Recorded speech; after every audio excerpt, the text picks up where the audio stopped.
Why'd you come back? Long time no see. We've got the Christmas tree in. It's been a little while since I've done one of these. In fact, there's only one video separating this end of year kind of review with last year's end of year kind of review. To be completely honest, I've just been pretty busy. I've started a master's in film and television, which has been really interesting. It's all online, so I'm able to sort of juggle that with my day job and earning money in order to support the other big thing that's happened this year for me, which is that I bought myself a home with my partner, which is where this video is currently taking place. I haven't exactly figured out a kind of YouTube setup, purely because I wasn't really sure if I was kind of gonna come back to doing these sorts of videos and whether, you know, how often I would do any sort of YouTube video. But certainly I thought, got some time on my hands, why not jump back into a bit of a self-reflection of the year, as well as also a chance to look at all the great films that I was able to watch. Going back briefly to the whole not really doing much on YouTube at the moment thing, I did release one video of note, if that's anything, my video Art Therapy, in which I talked about how often debilitating it feels to get art block and how much it fucking sucks when you're like, I want to draw something, or I want to make something or create something, but I can't because my brain is like, this sucks. You know, just a really cheerful video, just a super cheerful, super relaxed kind of video. I'm hardly going to say it was, you know, this huge hit of a video, but it was something that I'm kind of very proud of in terms of just being honest about myself and about my creative endeavors and attitudes. And it really felt like a bit of a sort of big creative turning point for me. You know, I didn't really feel the need to sort of fill that gap with all sorts of crazy stuff and put pressure on myself. But I did keep busy quietly outside of the YouTube space. One thing I did was I submitted one of my feature-length screenplays to the Final Draft Pro Big Break competition.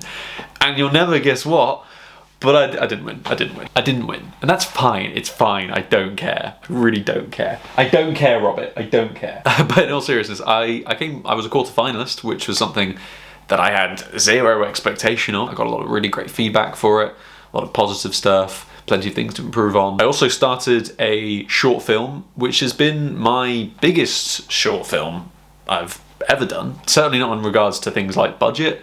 I think it's still very much kind of on the micro end of things. You know, I just don't really have exactly much opportunity or chance to kind of really invest in some sort of big production. But in terms of the people involved, it's the biggest thing I've ever done. I've filmed pretty much all of it. Production is almost done. I've only just got like one scene to get, which is, you know, I'll probably have to do after Christmas in the new year. I don't know, it's kind of like a thriller of sorts, you know, psychological horror, I guess you could say. A little bit weird, a little bit out there. We'll see how it goes now. So yeah, been keeping myself busy, cracking on with things, trying to keep as focused as I can in between. But enough of the sort of the life updates and all that crap. Important thing here is what this video is about, which is about talking about the films that I watched this year, of which I watched a grand total of 66 films for the first time watchers. And that is 2 more than my previous year. Hopefully next year I can boost those numbers up. I'm looking at maybe pushing 100. That's the goal. That's it. New Year's resolution. Gonna hit 100 films, first time watchers. Yeah, we'll see how that goes. There were lots of films in 2024 that came out which I never got the opportunity to watch, just purely due to being busy, or whether it's the whole, you know, difference in regions where it comes out early in the US and not over here, or whatever. A few notable films that I was very excited to watch but just never got around to watching this year include A Different Man, Maxine, The Apprentice, Gladiator 2, I Saw the TV Glow, In a Violent Nature, Love Lies Bleeding, Challengers, which, side note, I got Challengers on Blu-ray in my Blu-ray shelf, just there, it's waiting for me. I just haven't got around to watching it yet. That's my fault, this is my problem. I should have watched it by now, and I haven't. Cuckoo, Queer, Conclave, and Joker Folie à Deux, which, judging by the reception of that film, maybe I shouldn't watch it. So those are the ones that I never got a chance to watch. For the rest of this video, it's just going to be about first-time watchers, of which there are plenty of films which will, I imagine for some people, will be like, how on earth did you never see that? I'm slow. And there's a lot of films, so bear with me. Before pushing into my top 20 of the films I watched this year, a couple honourable mentions, just of films that kind of like almost almost cracked that top 20, ones that I just really enjoyed a lot. Birdie, I watched that when I was really ill and I just got totally sucked into this really sort of quirky and heartfelt world. Paddington 2, which took me so long to watch, and I finally sat down and watched it with all my friends, and it was great, really, really fun. I love Knuckles McGinty. The Last Temptation of Christ, which was long, but very, very good, and I'm a big Martin Scorsese fan, so being able to take that off was a tremendous feeling. And The Empty Man, which really, really surprised me, really, really intrigued me, was totally won over by it. And going off surprises, the biggest surprise of the year, let's introduce just some random category thing here. And ladies and gentlemen, for the award for the biggest surprise of the year, the biggest surprise of 2024, is the fact that I got really into the Saw franchise. I had previously had zero interest in Saw films whatsoever. In fact, most of my life I went about avoiding them. This year, my partner and I blitzed through the entire franchise, and I'm surprised how much I enjoyed it. I mean, don't get me wrong, they're not great. They're not great films. Okay, some of them are pretty great, I'll be honest. That's my big surprise of the year, the fact that I managed to get through over a 10 film franchise, of which most of them aren't great, but every time I just go, I want to watch the next one. I'm going to avoid like a bottom 10 or anything like that, because, you know, there's enough negativity in the world and plenty of negativity on the internet, so I'd rather not contribute to that just in terms of pushing out, this film's terrible and this film's really, really bad. And yeah, people put a lot of effort into these films, and I don't want to be one of those, oh, it's you. Okay, no. There were 2 films this year that I have to throw under the bus. Rebel Moon Part 1 and Part 2. There are plenty of videos out there to explain why those films are the films they are. Poor Charlie Hunnam, let the man use his normal accent. He's got a perfectly fine accent himself. Just let him do that. We don't need to have him do these kind of weird sort of Northern Irish Han Solos and stuff like that. It's, what a just terrible couple films they were. So yeah, avoiding negativity with this video, absolutely.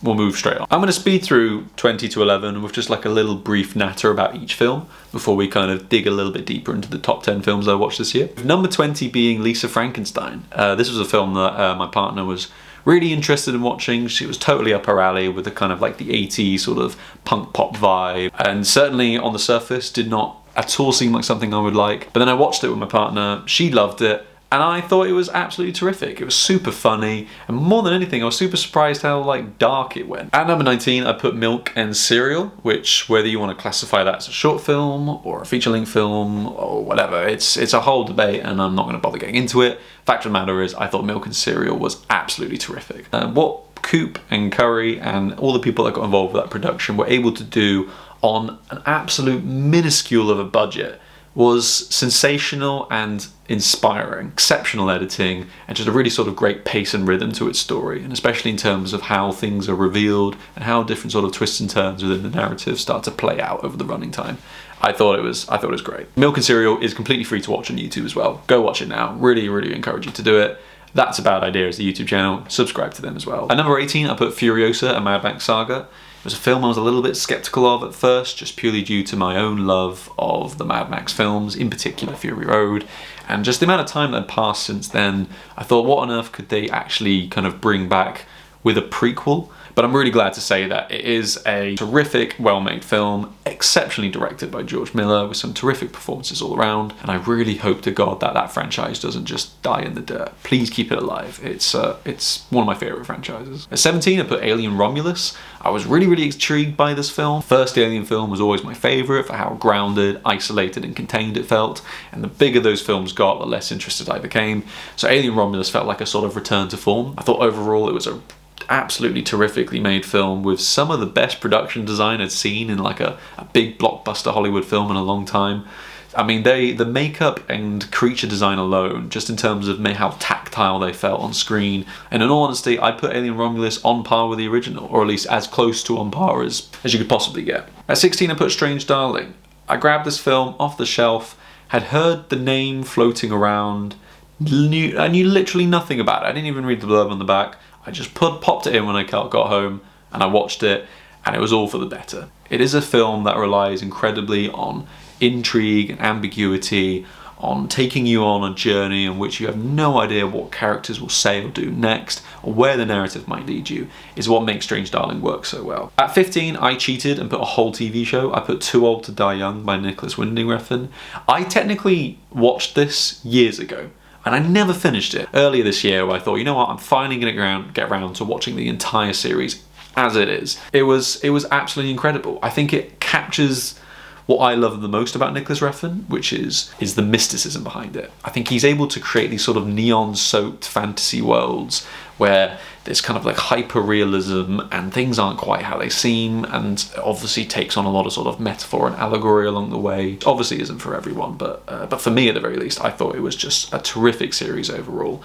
And fuck it, it's on my top 20 films. 14, I put David Lynch, The Art Life. I referenced this in my art therapy video.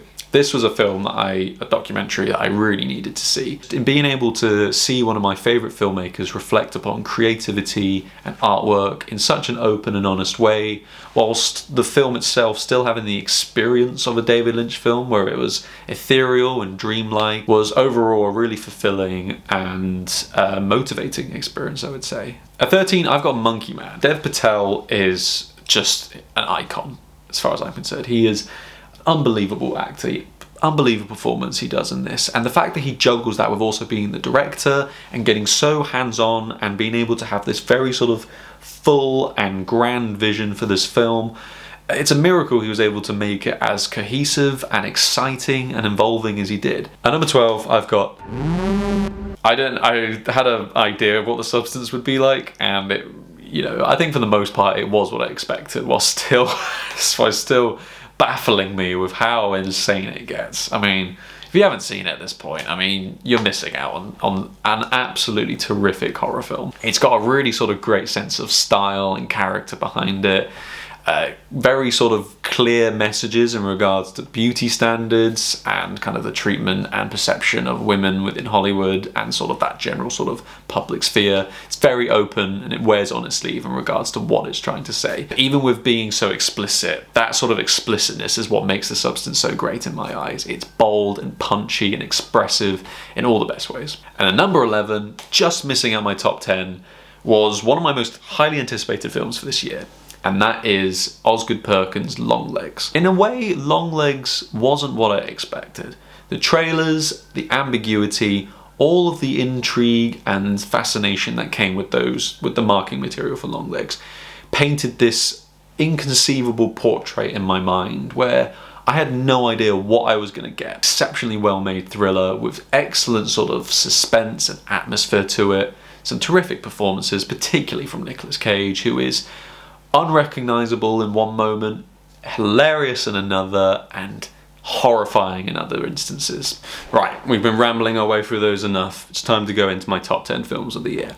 And at number 10, I've popped Kinds of Kindness in there. Now, I was obsessed with the marketing for this film, and I absolutely loved the trailer for it. Without doubt, there are some obscene stuff that happens in this film, and I've got to commend the actors for being so involved and committed to it, because it really sells just how weird and wacky and brilliantly twisted this film is. I'm particularly impressed by Jesse Plemons, who every single line he delivers, every look, every movement is done with such purposeful sort of humour and character that it means he is just the most watchable presence throughout all three stories. In many ways, it really is an actor's film. It really does give an opportunity for performers to sort of strip themselves bare in multiple senses of the phrase and just sort of go animalistic and raw and truthful and honest in their performance. You know, there's really no shame. There's a lot of trust between them and Yorgos Lanthimos. It's not a film I'm going to claim to understand completely at all. A film that uses a lot of symbolism and allegory, particularly with this one character that pops up throughout the three stories. I'm not going to try and claim that I understand all of it, but certainly that is what makes it work for me. There is no immediate clear truth. It can sort of be malleable and taken as whatever the audience wants it to be. Yeah, it's a really great film and definitely one of Yorgos Lanthimos' best. Maybe we'll talk more about him later. At number 9, I've put Michael Haneke's Cachet. Now this is an interesting one because there is a particular scene in this film, and if you've watched the film, you know what scene I'm talking about. I had watched that scene prior to watching this film, out of context of the story, and it was shocking, to say the least. Watching it with context, it's hits on a whole different level, one that goes beyond the surface level shock into something far deeper and arguably more terrifying. It is an absolute masterclass in domestic terror and just making your own home feel like this untrustworthy and nauseating place to exist in. I think the cinematography and editing is incredibly understated. There's this constant, palpable sense that everyone's being watched at every moment. Your own actions are always being recorded, and at any moment, anything you do could be used against you. I think it's just a fascinating film in regards to how it questions human beings' actions and the consequences of actions. It feels more pertinent than ever that a film like this would question what you do, who sees it, and how it can be used against you. At number 8, I've put Throne of Blood by Akira Kurosawa. I'm a big Akira Kurosawa fan. I'm slowly working my way through his filmography, and Throne of Blood deals with one of my favourite stories ever. Shakespeare's Macbeth is just an absolutely perfect depiction of tragedy. It's one of the greatest stories ever told. And seeing it sort of retold within this different sort of historical context made for one of the most compelling and sort of dramatic experiences I've ever seen in a film. Akira Kurosawa masterfully adapts it into an ancient Japanese setting, and suffice to say, it's exactly what you'd expect from a Kurosawa film. The framing and composition is perfect, and it never ceases to impress me, just the sense of scale that Kurosawa was able to bring to his films. Toshihiro Mifune as well is powerful on screen. The pure madness behind his character in Throne of Blood is captured in this incredible way that honours the original Macbeth character whilst definitely making it distinctly Mifune's own. I'm always blown away by how committed Mifune is to his performances. And oh my god, the final scene of this film is without a doubt one of the most incredible conclusions I've ever seen to a film. The way it's able to sort of bring everything to this amazing climax, just mesmerising and operatic in every sense of the word. And I mean, as you'd expect from Kurosawa, it's perfect. It's a damn near perfect film. At number 7, I've put Dune Part 2. I enjoyed Dune Part 1 a lot. I thought it was really, really good, but I was very sort of mixed on kind of how that film ended. Dune 2, however, carries everything that was set up in the first film into the most fantastical, over-the-top science fiction epic, one of the great science fiction epics I think that we will ever sort of look at within his cinematic history. Bold claims, but I've heard this film compared to, as an experience, I've heard this film compared to things like watching Lord of the Rings for the first time in the cinema. I never got to see Lord of the Rings for the first time in the cinema. I've never actually seen Lord of the Rings in any cinema. But being able to say that I was there to watch Dune Part 2 when it came out, that feels like a special thing to me, because this film is magnificent. I will always be blown away and absolutely mystified by the production design and the world building of Dune. The cinematography alone is able to suck you into this absolutely incredible landscapes of deserts and these sort of really interesting structures in a way that very few films do. I'm totally in love with the narrative and the story of the film as this sort of cautionary tale about morality, belief, the dangers of prophets and martyrs. I mean, by the end, it just soaks you up into this sort of moral ambiguity and uncertainty going forwards, and that makes me more and more excited for the possibility of a third film, which I think is actually confirmed. We need a third film after Dune Part 2. At number 6, I've put Sean Baker's Anora, and it is criminal that this is only the second ever Sean Baker film I've seen. I thought this was terrific. It's got heaps and heaps of energy and enthusiasm behind it, and a lot of that is also down to Mikey Madsen's superb performance. I mean, she just like barrels through this story with such unbridled commitment. It's so impressive, and she's able to capture all sorts of ranges of emotion in the most convincing of ways. Also, just gonna give a shout out to Sean Baker's editing. I mean, he just works magic on this film. I mean, he beautifully spreads out the story, evenly paces each scene with one another, that breathes life into the film. I mean, I creamed my little nerdy pants when I thought to myself, it'd be a really good opportunity to match cut here. And then he match cut, and I was like, I'm a little film nerd, aren't I? The titular character is just spellbinding to behold, really involving as a screen presence, both through performance and the character itself. And there's also just so much complexity to the inner workings of her, and this sort of fragility that is behind her sort of pretty confident exterior, which leads to this really sort of touching and painful and very, very quiet conclusion. It truly is just like a magnificent conclusion to the film. At number 5, I put Poor Things. I said we'd come back to Yorgos Lanthimos after all, and here we are. I felt very sort of like overwhelmed by this film at first. I think there was so much to the experience and to the presentation and the story, what it was trying to say, that I was definitely sort of like left a little bit lost for words by the end of it when I first saw it. But it's a film that the more I've reflected on, the more I've become to appreciate Yorgos's presentation of a world that is unbounded by reality and truth. It's able to extend itself into this absolute sort of magical realism that is completely nonsensical in many ways and defies logic and sensibility, but in a weird way is able to strike such an accord in regards to life and our questions on existence and what it is to love people, what it is to experience different aspects of life.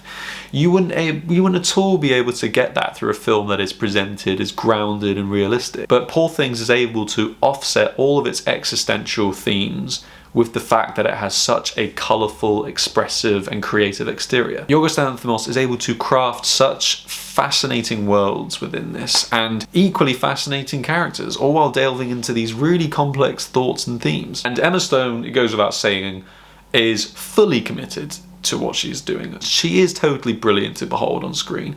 She truly embodies the naivety and the curiosity of her character, as well as also the sort of deeply mature, compassionate part of her too. And she carries all of it with such thought and talent that it proves that she is easily one of the best working actors at the moment.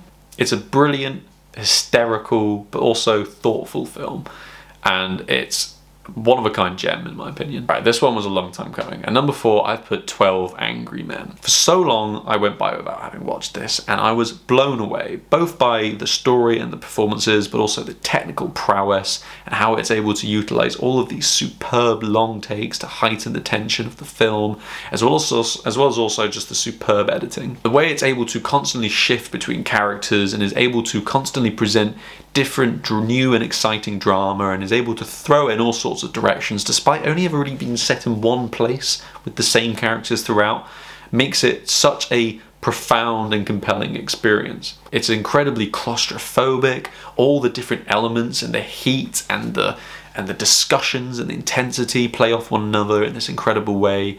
I'm very much in the camp of everything is subjective when it comes to films, but 12 Angry Men might be perfect. It might be a perfect film. Yeah, I'm late for the party, whatever. But this is a masterpiece. I'm so happy to say I've finally seen it. Coming at number 3, I've got In the Mood for Love. Now, I didn't want to watch this any other way than getting the Criterion Collection Blu-ray and watching it that way. I was like, it has to be the Criterion Collection, it has to be on the nicer front cover, because I'm that pretentious apparently. And I finally watched it, and goddamn, this film is beautiful. And I'm not just talking about the visuals here, I'm mainly talking about the two leads. They are fucking beautiful people. In all seriousness, this is a spellbinding film. There is a sensationally patient and powerful expression of longing beneath the surface. I mean, you can really feel that the characters are aching for one another. Their hearts ache for some sort of connection and escape. It's really accentuated by the absorbing perfection of the visual world that surrounds it, and the colours, they're just alluring and bold, and the composition and the camera work, oh my god, it looks incredible. It's such a profoundly impactful film, but in a really quiet way, and it perfectly surmises this feeling of love and holding on to deeply set memories of individuals that whom you come across and how they impact you and make you think and reflect upon yourself. I mean, it's just one of the best things I've ever experienced, quite frankly. And there's a reason why it's my top 3 films that I watched this year. It is remarkable. My second favourite film that I watched in 2024 was Jonathan Glazer's The Zone of Interest. This was a remarkable experience. I remember watching it in a very sort of fancy cinema. I thought I'd treat myself to the experience of it all. But the sound system and the size of the screen did an exceptional job encapsulating how quietly poignant and terrifying a viewing experience this film is. There's no two ways around it. This film is harrowing and deeply tragic in every sense of the word. Not just because of the subject matter itself, which is of course very sensitively and very genuinely presented and explored, but just more so for the unspoken elements. It's a film that relies so much on silence and things you don't see, and the things that you hear of those things that you don't see, and the way it plays with your mind. I've never seen a film quite like it. This idea of the distant billowing smoke in the background and the screams of terror while people are just sort of in the foreground mowing the lawn or playing with kids or, you know, taking the dog out for a walk. And it says so much simply by using juxtaposition. And I mean, with any Jonathan Glazer film, who has always been one of my favourite filmmakers, there is just, it operates on the most purest of cinematic levels of an experience, and it crafts a film that has this incredibly important message about complacency, about being the bystander. It's phenomenally done, it's powerful, it's provocative, it has a deeply sensitive portrayal of war and despair without ever having to dip into some sort of nasty imagery or over-sensationalized imagery. It's just a film that I just think is remarkably cinematic, remarkably powerful, and proves why Jonathan Glazer just needs to make more films. Or at the very least, I don't mind if he takes as long a breaks as he does and makes as few as he does when they are this good. So maybe it is best that he doesn't just bash them out every year. It's a film that does present such a deeply tragic part of human history and has so much reflection on today in regards to just the things we can't see or the things we choose not to see. And perhaps that is just the easiest thing to do. Don't see, don't look. And my number one film I watched in 2024 is Ingmar Bergman's Persona. There's a pantheon of films by all sorts of great filmmakers, all sorts of outstanding masterpieces and all-time classics out there that I've not seen. And I'll hold my hands up and say, yeah, I've not seen those. But one that I'd always thought to myself, why haven't I seen this? I'm sure I'd love it, is the filmography of Ingmar Bergman. And I thought that I would kick off my entire journey this year by watching Persona, which is arguably his most well-known. And I mean, it was tremendous. Absolutely tremendous. I'm even struggling now to sort of articulate how good it was. And I think I just really get it after watching Persona. I get why Bergman gets so much love. These are the kind of films that inspire me. These are the kind of films that motivate me. These are the kind of films that got me obsessed with cinema. You know, I think for the most part, I would happily have cruised by with whatever sort of stuff I was watching when I was a teenager, happily sort of just getting on with that, and there's no problem with that. But films like Persona come around and they completely transform my expectations and my understandings of what film and story can do. Similar to something like Kinds of Kindness, there's no way I could even begin to try and explain everything or pretend like I understand it. But oftentimes, I think films like this don't need to be explained or understood. They need to be felt. And I know that's fucking pretentious to say, but I really feel it. I feel like films don't always need to just tell you everything, and more often than not, being involved, being immersed, and just simply experiencing and feeling the film itself and what it's trying to say can connect with you more than just knowing everything that's happening. It is immaculately presented. It is superbly and masterfully paced. It has some of the most enchanting performances I've ever seen that feel simultaneously grounded and real, but completely supernatural in other ways. And there are images in this film which are ingrained into my psyche due to how they're composed, how layers of images overlap and interact with one another, how close-ups capture the human expression in such intricate detail. It's also interesting, as someone who's a big fan of Robert Eggers and also enjoys films like from people like Ari Aster and that, who are both so open in the love for Ingmar Bergman. So watching Persona now and seeing different aspects of that